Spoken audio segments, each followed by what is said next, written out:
for example, right in a front end Ah. offer, we're showing them how to work with Mr. and Miss everybody, right? And get a Yeah. couple sales. Now the back end offer is we're giving them access to bigger players, high net worth individuals, Amazing. and that stuff. So they make more money. So if you can make your clients more money with Okay. another stepping stone, Yeah. you can charge more. What is up, everybody? Welcome back to the channel. Today, I've got a very special guest and a person, I can't say the last name because I will butcher it and it will be an insult. Go with Joey. Joey, we're going to call you Joey. I appreciate it. And actually, pronounce your last name? Lalonde Rioux. Super awesome. Okay. I couldn't say that. You guys know me. I wouldn't be able to, deliver that one very eloquently. But anyway, so Joey came on my radar not too long ago and is doing some amazing things in his agency. And just the last 10 months, Joey, last 10 months, tell them from where you started and to where you've arrived at in terms of your agency. Yeah. So last 10 months, we went from 100 being stuck at the 100K mark, and really this month hit our first 200K month within 10 months.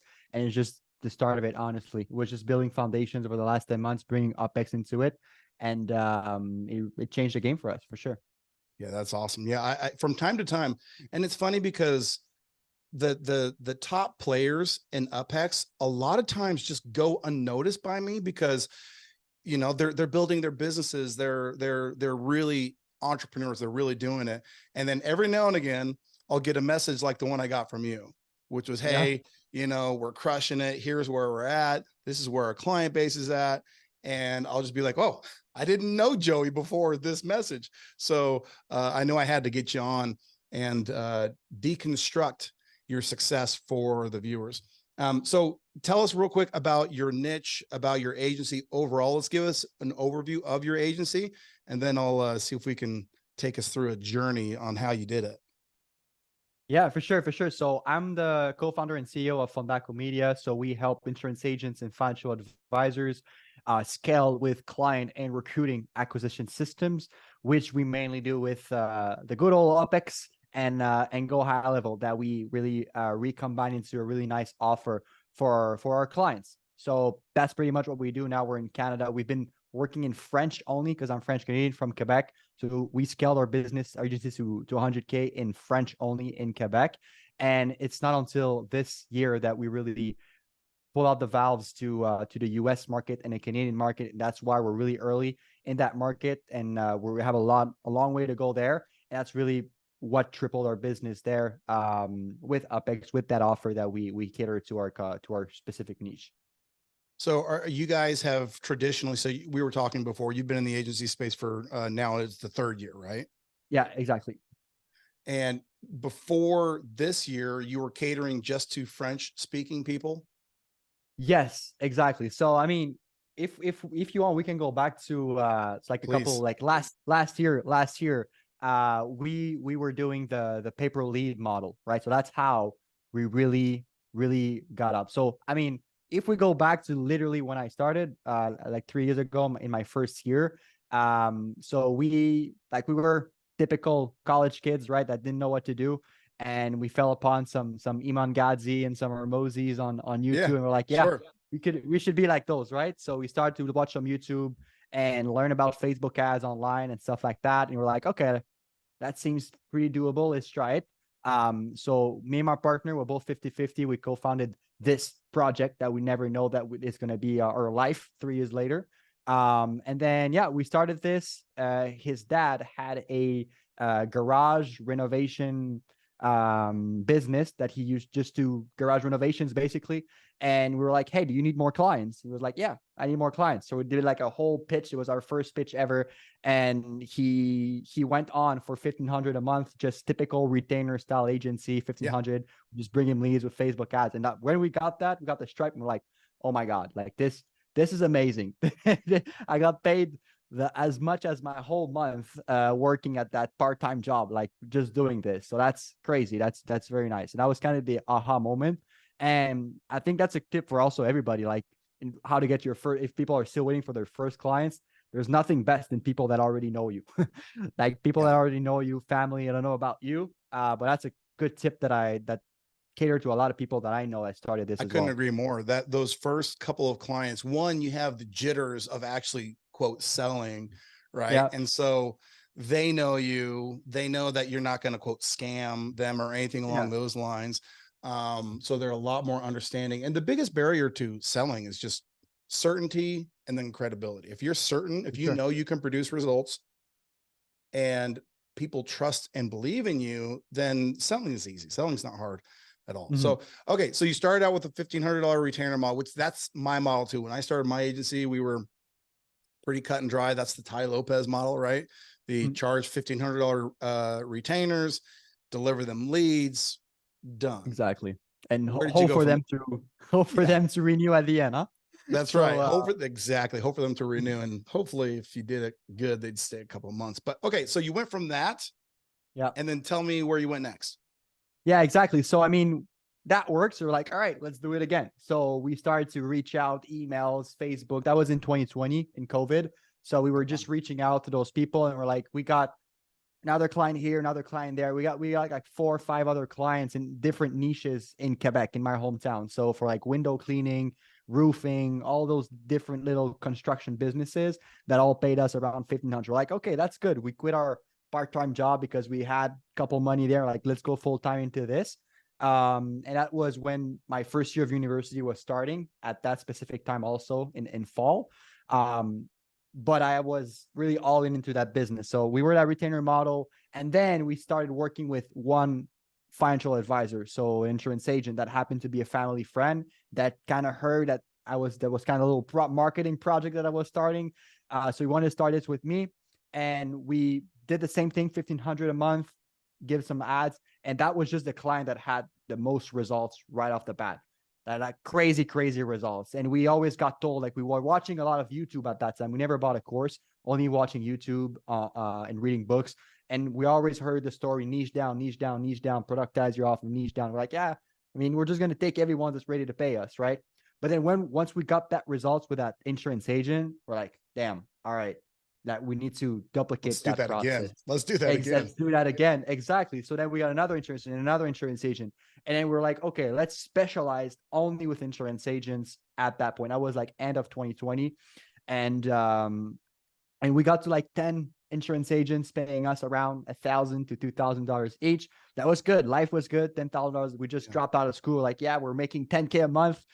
We're it, right? We're the goat. We're the shit now. So yeah. And then we got stuck at 10K a month because we got that churn and burn. Like some people getting results, but not getting other opportunities. We're not different from any other agencies. That's kind of when we were like, yeah, we need to find a better solution to scale up from there. So yeah, in terms of that retainer, and then we met a guy that was doing the pay-per lead model for real estate agents, right? So that's instead of them paying you 1,500 and paying 500 for their ads, then you're asking them for, let's say, 2K, right? $2,000, and you're paying for the ad spend, and they paying for a pack of leads. For example, 40 leads at $50, for example, for $2,000. So you're selling packages of leads.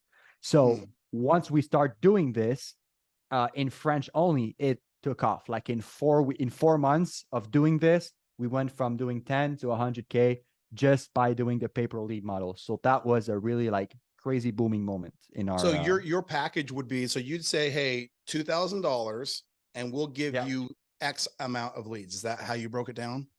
No, we had a pack of 20 leads at like $85, which I don't know how much that makes, like 900, 1,800, whatever.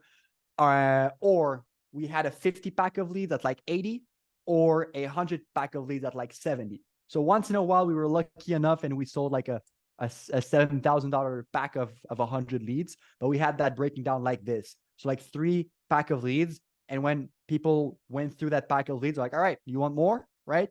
Go with the 70, go with the 100 pack of leads. So that's how we. So they would pay scale. $70 per lead in a package of a batch of what? Okay.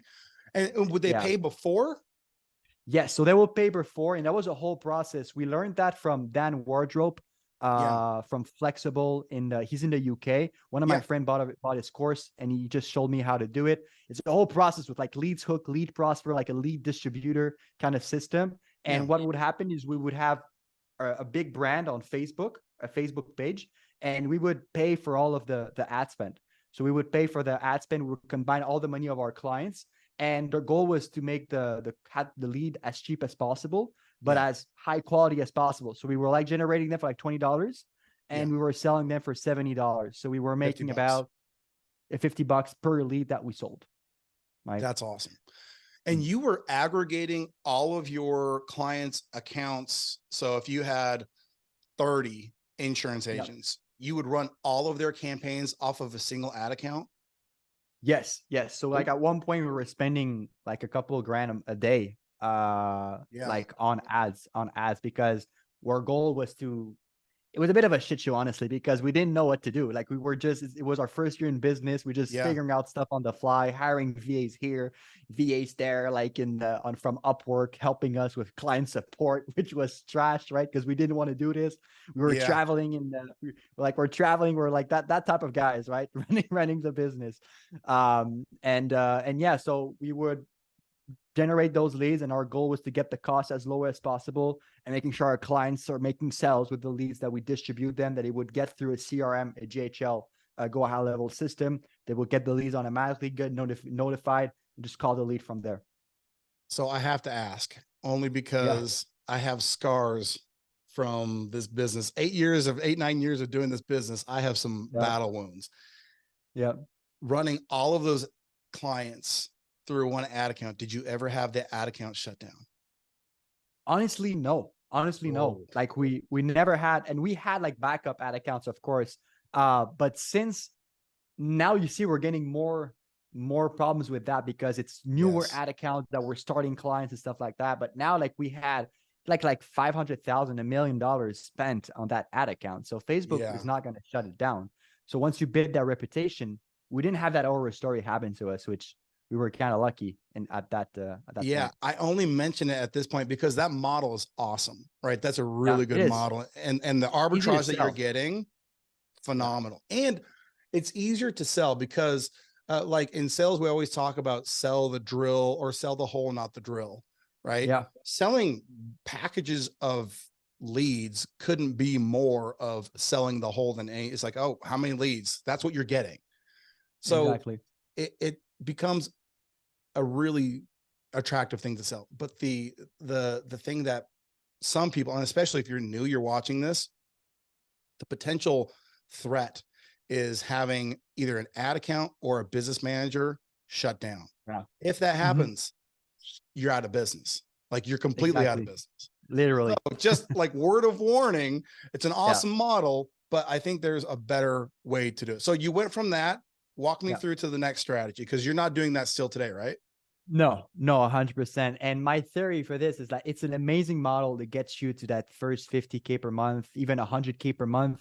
But scaling past that is just not possible because the margins are so thin, because you're a big chunk of your profits or the ad spend that you got to spend. So let's say if you want to make 100K in revenue, then you got to spend almost 25, 30, 40, $50,000 a month just to generate the leads for your clients.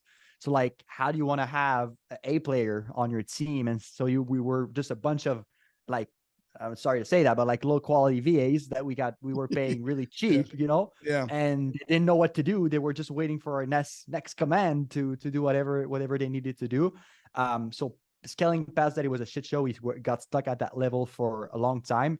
And so that was kind of like the realization. I was like, I don't think that's gonna work, because we had a lot of ambition. We wanted to scale higher, obviously, and make more money. So we're like, okay, we've invested in mentors and stuff like that, and we're like, you guys need to switch to the done with you offer, to the coaching model, right?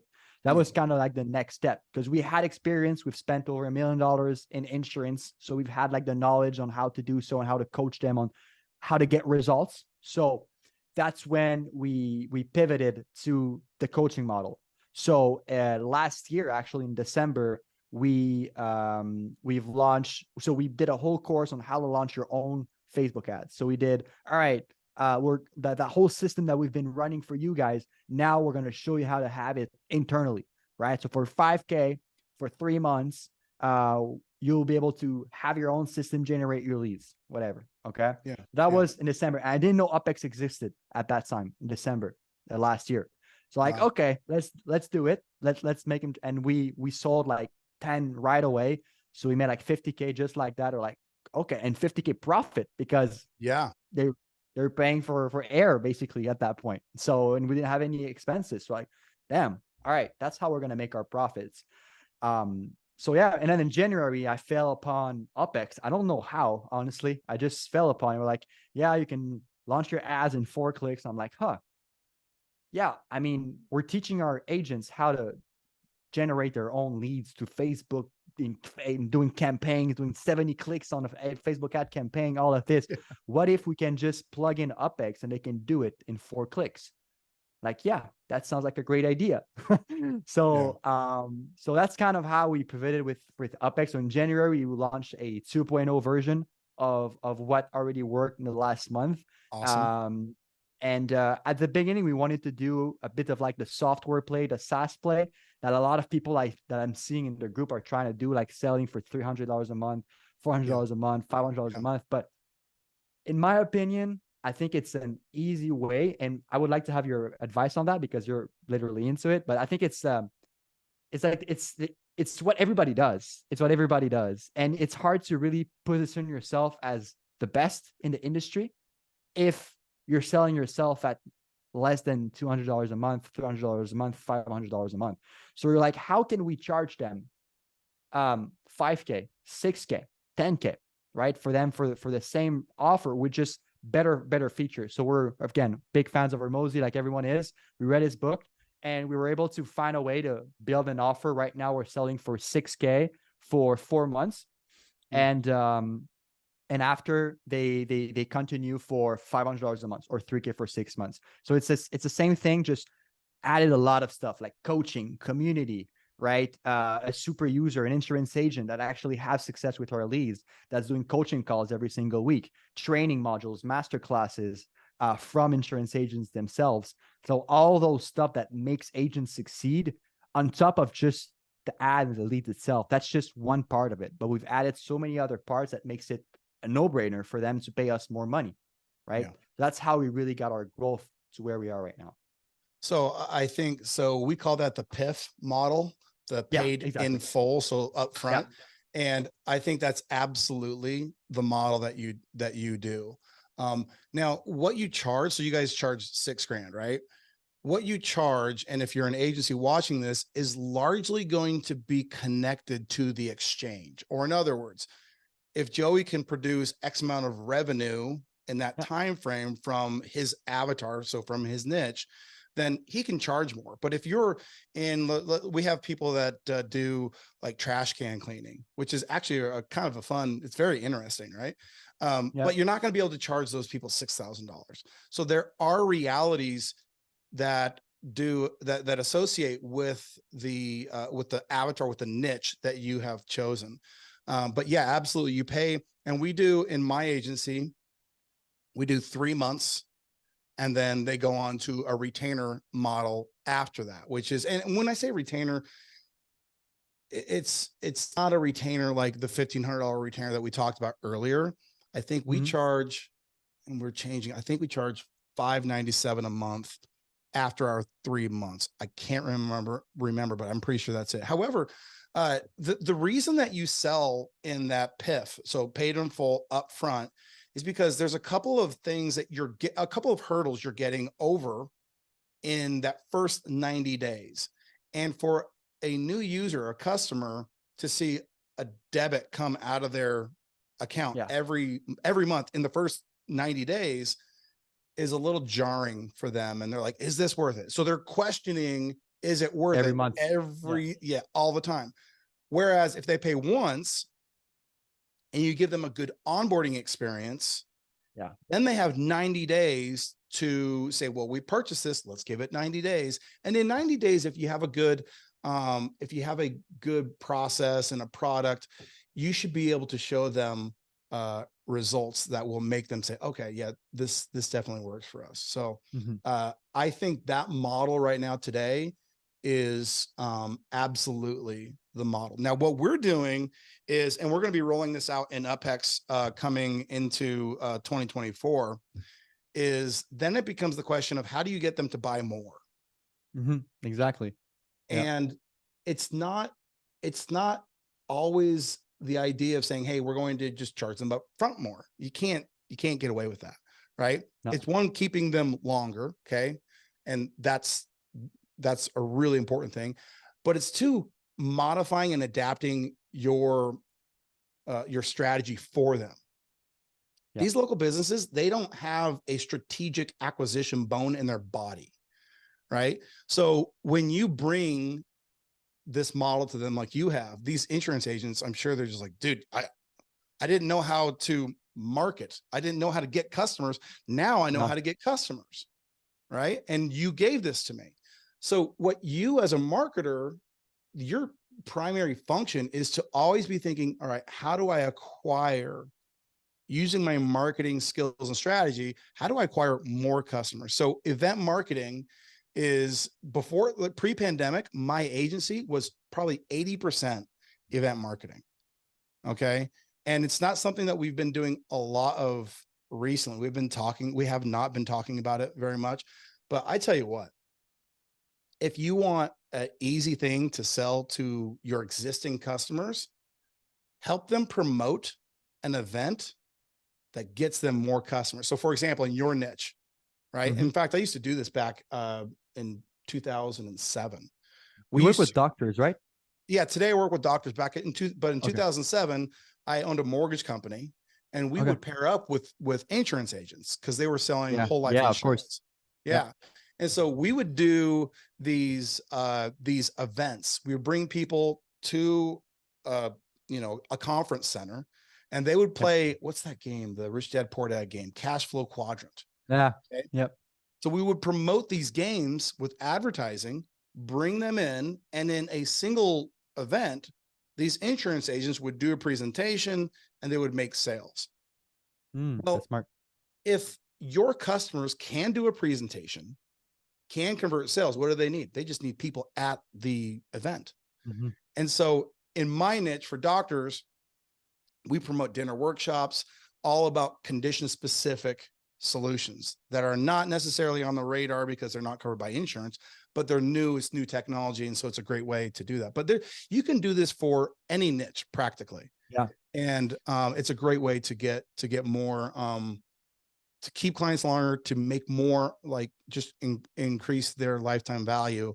And it's a great thing. So, okay. So you found UpHex, you guys. So where you're at, remind me out where you're at in terms of clients and MRR right now.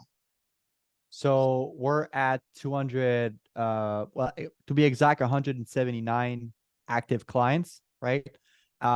In terms of MRR, well, the reason why we've made a big jump, like we went from 180 last month to 300 this month, because exactly what you did. We launched a back-end offer and increase our lifetime value and make our clients the most successful by more from us, a bigger package, right? Because now it's all about that. If you want to grow to $1 million a month, it's by not increasing your marketing, increasing complexity. It's by increasing the lifetime value of all your customers, because if they like you, they're going to buy more from you, right?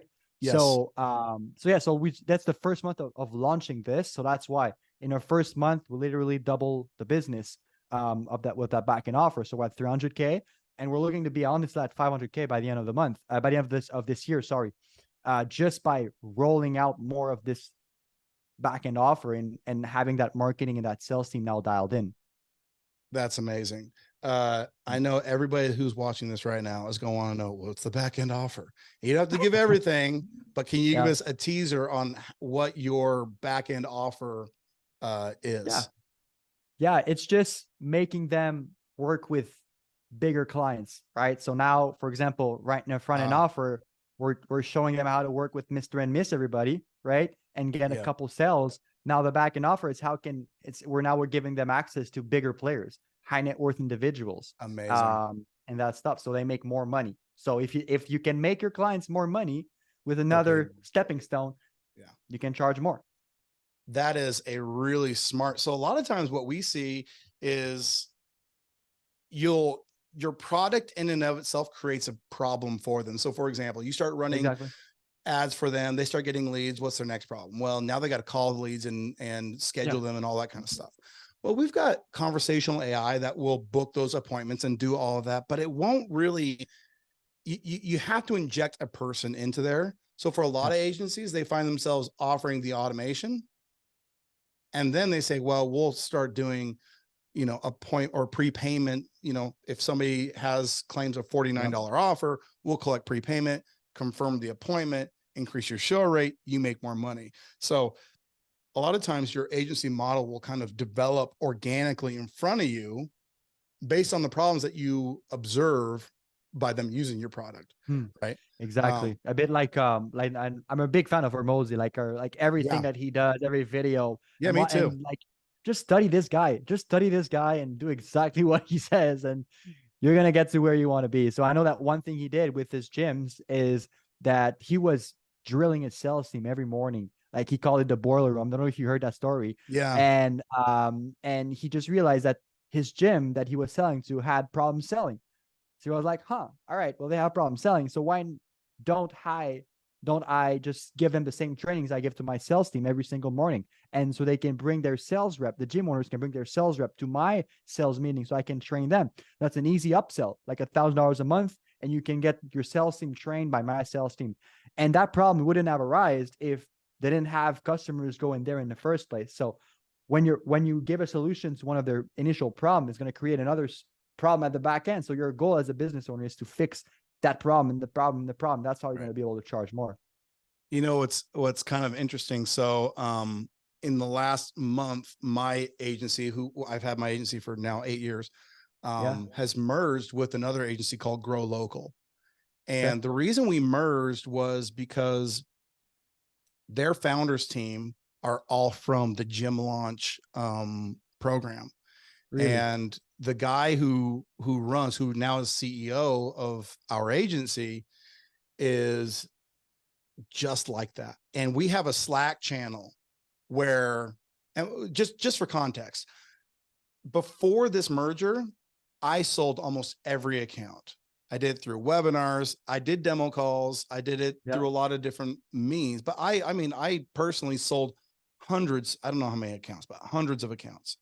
Yeah. And so we bring in this new sales team that they have running at their company, and they went from 0 to 250 plus customers in like 7 or 8 months, which was amazing. So we bring them in, and our Slack channel now is phenomenal. Like, we have setters and closers, and they're all in there every single day. And our sales manager, they're doing things inside that sales Slack channel that I've never seen before. And I'm like, that's crazy. Yeah. How have I been in the business this long and I've never been exposed to this type of sales activity? It's inspiring. And to your point, there's some things that, again, 8-9 years in the business, I had never seen that. I'm learning new tricks all the time, and I love it. So, and I feel like, so you're in this business 3 years. Yeah. What would you say, because you're quickly identifying problems and quickly solving them a lot faster than most people. I listened to your trajectory, like your first offer, your second, your third, and how you pivoted every single time. I'm sure it wasn't just like this, but you quickly, it's only been 3 years. You've done a good job of identifying your issues and your problems. Is that just a talent, or do you have a method? Do you have a mentor or somebody that's showing you how to do that?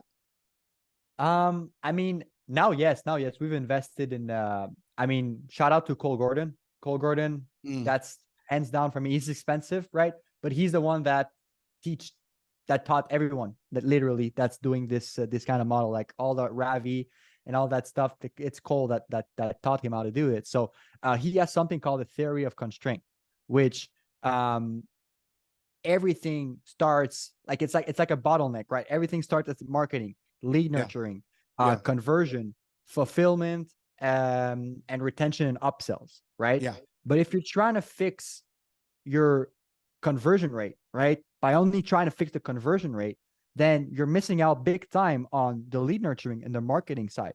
Okay. Yeah. So it's all about what's the biggest leverage you can pull in order to solve your client's problem. And I think you do this by being close to your clients. So I'm the CEO, so I take care of everything success related, right? Take care of the client success. And my partner, he's the one, chief revenue officer, however you want to call it, takes care of all the sales. So the front end. So we've separated our roles there. So I'm really close to my clients, Yeah. get feedbacks of them. Even when we have 180 something clients, I have a success team now, success managers that takes care of my clients. But Yeah. I have a Asana, like I'm really organized in terms of Slack, making sure send feedback forms, making sure what's happening in their minds and what are the next problems. Because that's my job as a business owner, is to fix problems, solve problems. So I think number one tip would be to be close to your clients, have some calls with them, be in the community with them, know what's happening. I think it was Sam Ovens. In fact, so I'm pretty sure that Cole came from Sam Ovens' program. And one of Sam Ovens' things that he talked about was constraints. And he had like a pipeline, right? And what I think a lot of times we as business owners do is we look at a symptom and we're like, oh, I have like, so if you look at a pipeline, oh, I don't have very much water. The problem is I don't have very much water. That's not the problem. There's the actual problem is that you have something that happened upstream of that pipe that is a plug, and it's identifying those. So I think a lot of times when you as a business owner hear complaints, hear problems, hear whatever feedback you're getting that seems critical, is to understand what that feedback is telling you. You need to be a detective. Okay. My lead quality is bad. Okay. Let me break that apart, because every lead generation agency has heard that. And it's, you know, everybody knows that. And for me, there's a couple of different components there. There's user error. Okay. That's definitely possible. There's just the overall approach that you're using for your lead generation strategies. For me, I've always found that the more broad your advertising goes, the more you're going to get the lead quality complaints. And the more narrow you go, the more you're going to get success. So that's why, in fact, I've kind of coined this thing, and I had a lot of people in my niche like copy it, which was, there's no such thing as lead quality. It does not exist. There's either qualified leads or non-qualified leads, which means that by their very nature, the reason that you're having a problem with your lead is because they're not qualified. They're just too broad. How can you qualify it? You just narrow it down. Like, that's the solution for me. Right. So that's very interesting. And Alex talks about, you know, constraints a lot. Identify one constraint, fix it, observe the outcome. So, well, good for you, man. I think we're getting a little long in the tooth here. We've been going for a little bit, but one of the things that I like to ask people when I do these interviews is, well, one, put yourself in your shoes back in 2020. You're just getting started. What is one piece of advice that you give to Joey in 2020 to get to where you're at today, but faster? Honestly, it popped right in my head. That advice would be to think long term, really like expand your horizons, and not only think about what I'm going to do next month, but what I'm going to do even next year. Like what I'm going to do in 5 years if I stick to it. If I stick to doing this and finding those solutions for my clients, right? Not trying to find solution for roofers, insurance agents, real estate agents. Like what if I only focus on insurance agents and find their problems for 5 years, for 10 years? Like how do you want to feel? So I think it's that level of commitment, and by thinking long term. So I'm like, well, I shook my hand with my partners this year, and I said, yeah, we're here for 10 years. We're disrupting this industry. We're the gym launch of the insurance business. That's what we got to do. And if we cannot fail because we're going to be in this for the next 10 to 20 years. So I think definitely think long term. It's hard to think long term when you're only thinking about money because you don't have money, right? But try to put yourself in that shoes of like, I'm going to succeed if I don't fail. Ramuzi talks a lot about that. But thinking long term is the single best thing that I did that helped me for my success for sure. I love it. And the last question is, anybody considering UpHex that is watching this video right now, what would you tell that person in terms of your advice on UpHex? I mean, honestly, at that price, I mean, I'm not gonna try to make you up the price there, but like it's a no-brainer with the free trial, with the free trial that we got there. Like, just try it out. Like, if you're doing ads on Facebook and you're doing it manually, like I think you really revolutionize the way we do Facebook ads. And I'm really excited about that Google ads as well coming awesome. up. That's gonna be crazy. But like, I don't see why someone would try to make an ad on Facebook, literally, when you have that too. Especially like maybe for us, if we're doing like I'm doing like for my agency VSLs, it's like I'm still doing it manually in the campaign. But especially for your clients, if you're offering this as a service, like it's just such an added bonus. There's so many ways to market it. Like the 4 clicks, you have an ad. You don't have to be tech savvy at all. You can create templates for your clients. Like it's honestly, like it's a 10 out of 10 software. We'd recommend it for anyone trying to do this. So by all means, you don't even have to think about it in order to get into it. So would recommend 100%. Awesome. Well, Joey, you're awesome, buddy. Excited to have you in the community, and I look forward to people seeing this video and commenting below, because I think you've been very transparent, and that's part of what we want to do in UpHex. Like me, I'm very transparent, right? You have a question, you're going to get an answer as long as I know it. And you've been very forthright with all of your responses. So thank you for sharing. And for everybody over there watching the video, comment below, let us know what you thought about this video, and we'll see you on the next.